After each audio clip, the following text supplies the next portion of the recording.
Bismillah. Assalamualaikum warahmatullahi wabarakatuh. Alhamdulillah. Perkenalkan, nama saya Nurrahim Suryo dari Fakultas Agama Islam Universitas Muhammadiyah Yogyakarta.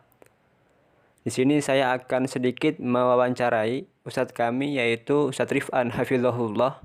Beliau adalah salah satu mudir di Ponpes, di Pondok Pesantren Islamic Center Bin Bas Yogyakarta.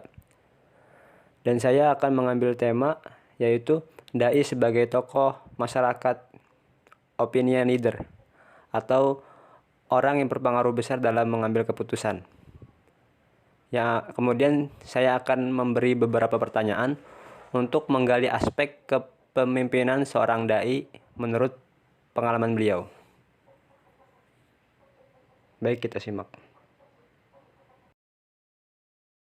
Baik, langsung saja kita masuk ke sesi pertanyaan pertama, yaitu sebutkan kepribadian yang Anda miliki yang mencerminkan seorang dai. Bismillahirrahmanirrahim.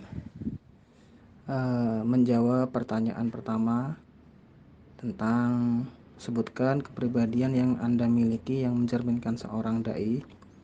Maka alhamdulillah atas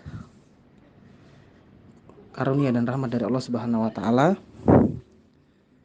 maka kepribadian yang wajib kita miliki sebagai seorang dai yang pertama tentunya adalah kita sabar. Ya, karena sabar merupakan kunci sukses dalam berdakwah, sebagaimana kita telah mempelajari bagaimana perjuangan Rasulullah dalam mengajak kaum Quraisy untuk bertauhid.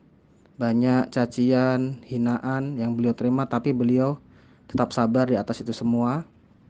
Kemudian yang kedua tentunya tidak putus asa, karena ini juga pelajaran yang bisa kita ambil bagaimana perjuangan Rasulullah dalam menyeru kepada kebaikan, dan juga ini merupakan perintah dari Allah Subhanahu wa taala, ya wala tai'asu min rahmatillah, dan janganlah kalian berputus asa dari rahmat dan karunia Allah Subhanahu wa taala.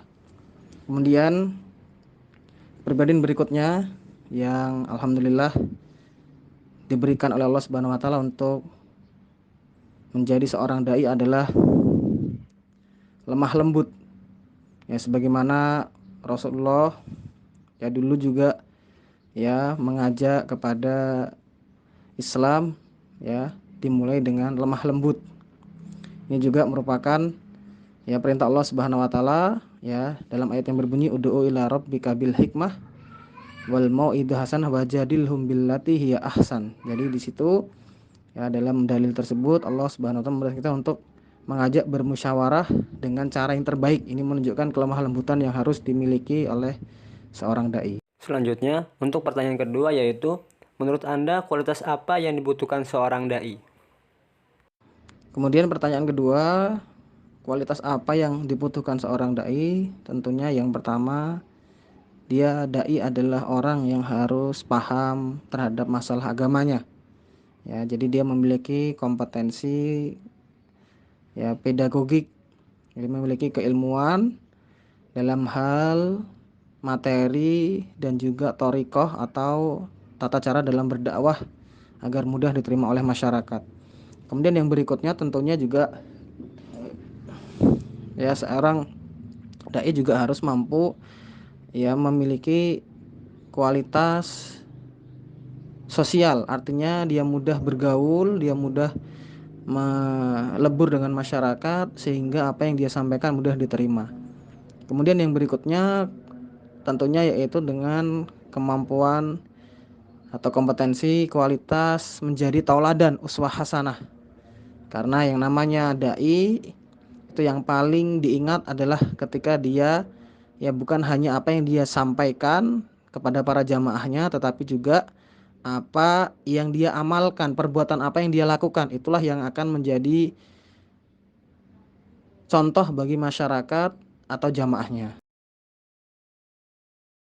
Untuk pertanyaan yang ketiga, yaitu apa yang paling menjadi tantangan bagi seorang dai? Kemudian yang berikutnya yaitu tentang tantangan bagi seorang dai. Tentunya tantangan bagi seorang dai yang paling utama adalah bagaimana dia bisa diterima oleh masyarakat atau jamaah di mana dia berada.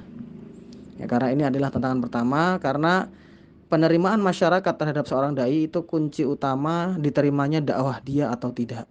Adapun ketika dia berada dikirim ke tengah hutan dan lain-lain, itu merupakan bukan tantangan utama. Ya, ketika dia bisa diterima bahkan di tengah hutan pun, maka dia akan sanggup bertahan dan diterima apa yang disampaikan dari dirinya. Selanjutnya yang keempat, bagaimana cara Anda mendelegasikan suatu tanggung jawab?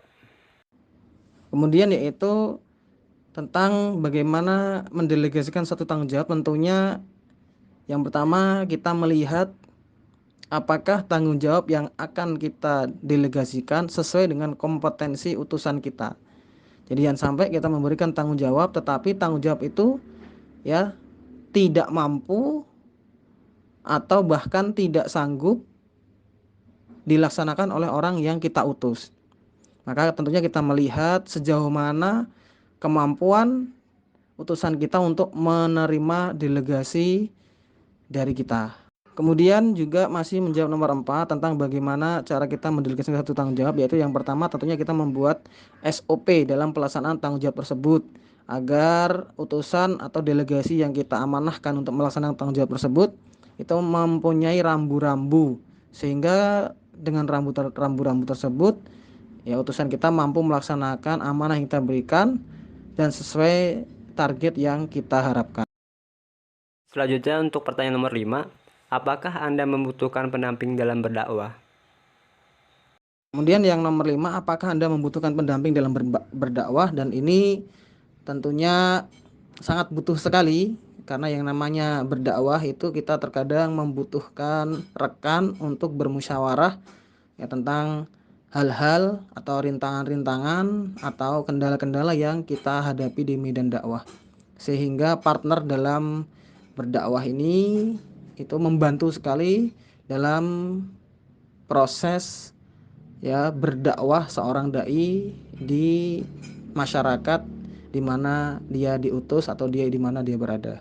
Selanjutnya, bagaimana cara Anda membuat suatu rencana dakwah? Kemudian bagaimana cara Anda membuat suatu rencana dakwah? Tentunya di sini yang pertama kita akan membuat sebuah kurikulum dakwah, di mana kurikulum tersebut mencakup tempat di mana kita berdakwah, kemudian materi apa yang kita sampaikan, kemudian jangka waktu berapa lama kita akan berdakwah di sana, kemudian apa yang harus kita lakukan agar bisa diterima oleh masyarakat. Maka itu hal-hal yang perlu kita rencanakan jauh-jauh hari agar dakwah kita itu bisa terlaksana sesuai yang kita harapkan. Maka yang pertama tentunya kita membuat materi, kemudian tempat di mana kita berdakwah, kemudian jangka waktu kapan kita akan, selama apa kita akan berdakwah di sana, kemudian apa yang akan kita kerjakan agar ya bisa diterima oleh masyarakat. Kemudian kita juga harus bisa memprediksi kendala-kendala apa yang akan kita hadapi, sehingga kita tatkala kita menghadapi kendala tersebut nantinya kita sudah bisa menemukan solusi jauh-jauh hari. Kemudian untuk nomor 7 yaitu bagaimana cara Anda memberikan teguran atau mendisiplinkan jamaah Anda?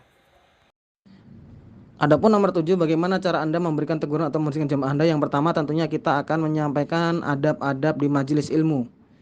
Ya, karena adab-adab di majelis ilmu ini merupakan salah satu kunci sukses ya barokah dari Allah Subhanahu wa taala. Karena yang namanya al-adabu itu, yang namanya adab dalam menuntut ilmu, adab dalam majelis itu merupakan pondasi awal barokah turun dari Allah Subhanahu wa taala. Tentunya dalam menyampaikan adab-adab ini tentunya ya sedikit demi sedikit ya, dan kita ulang-ulang terus sehingga jamaah kita paham dan bisa mengamalkan adab-adab dalam majelis ilmu. Selanjutnya, pendakwah seperti apa yang Anda harapkan? Kemudian pendakwah seperti apa yang Anda harapkan? Tentunya yang pertama adalah seorang dai yang dia ikhlas karena Allah Subhanahu wa taala dalam dakwahnya. Ya, karena keikhlasan itu adalah miftah atau kunci turunnya keridhaan Allah Subhanahu wa taala. Kemudian yang kedua, pendakwah yang tahan banting, dalam artian dia bisa ditempatkan dimanapun, di lokasi apapun dengan kriteria atau karakter masyarakat yang berbeda-beda. Selanjutnya, seandainya Anda kelebihan beban dakwah, apa yang Anda akan lakukan? 10, seandainya Anda kelebihan beban dakwah, apa yang Anda, tentunya yang pertama kita akan mengambil porsi yang sesuai dengan kemampuan kita dari awal, sehingga itu akan memudahkan kita. Ataupun ketika nanti ternyata kita dihadapkan dengan hal-hal yang di luar beban kita, maka yang pertama tentunya tadi, kalau ada partner atau rekan, maka kita akan bersama-sama dengan rekan kita untuk memikul beban tersebut. Kalaupun tidak ada partner, atau maka kita akan mengupgrade diri kita agar mampu mengambil beban tersebut, ya. Sehingga karena terkadang jamaah kita yang di masyarakat itu tidak ada orang lain yang berada di sana kecuali kita, sehingga mau tidak mau kita harus bisa mengupgrade diri kita agar memberikan manfaat yang lebih kepada masyarakat atau jamaah yang ada di masyarakat tersebut. Kemudian yang terakhir, yaitu pendakwah seperti apa yang menurut Anda sulit untuk diajak kerjasama? Apa yang menurut Anda sulit untuk diajak kerjasama, yaitu tentunya pendakwah yang tertutup. Dalam artian dia tidak mau terbuka menerima perbedaan, dia tidak mau terbuka untuk bergaul atau bersosialisasi dengan masyarakat sekitar. Karena yang kita tahu bahwa kita tidak mungkin hanya berceramah saja dengan perkataan, tetapi masyarakat butuh contoh nyata dari diri kita. Nah, bagaimana kita akan bisa diterima masyarakat sedangkan kita menutup diri untuk bergaul, menutup diri untuk bersosialisasi dengan masyarakat. Maka pendakwah yang sulit untuk diterima adalah pendakwah yang memang dia sangat tertutup dengan berbagai alasan. Mungkin dia merasa dia lebih segala-segalanya atau apa, tetapi poin intinya pendakwah yang sangat tertutup atau memiliki sifat yang tertutup ini yang sangat sulit untuk diajak bekerja sama. Baik, terima kasih kepada teman-teman sekalian atas perhatiannya sudah menyimak hingga akhir hasil wawancara yang cukup ini. Mungkin nanti kita bisa ambil ibroh untuk dijadikan pelajaran bagi kita seorang dai ke depannya. Mungkin cukup sekian dari saya, Nur Rahim Suryo. Wassalamualaikum warahmatullahi wabarakatuh.